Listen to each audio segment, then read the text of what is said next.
ఈరోజు water డిస్పెన్సర్కి charging ఎలా పెట్టాలో చూపిస్తాను. ఇది వచ్చేసి 4 పాయింట్స్ ఉంటుంది. మనకి ఛార్జింగ్ అయ్యి 3 పాయింట్స్లోకి వచ్చింది. ఇప్పుడు ఛార్జింగ్ పెట్టడం చూపిస్తాను. ముందుగా ఈ ట్యూబ్ని రిమూవ్ చేసుకోవాలి. ఇది వచ్చేసి మనకి వాటర్ డిస్పెన్సర్తో ఇచ్చారు.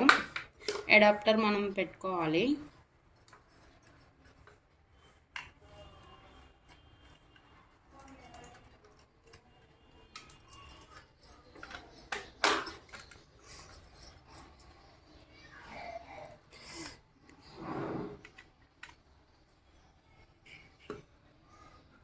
నేను ఛార్జింగ్ పెట్టి 10 డేస్ అయింది. 10 డేస్ వరకు ఒక పాయింట్ తగ్గింది.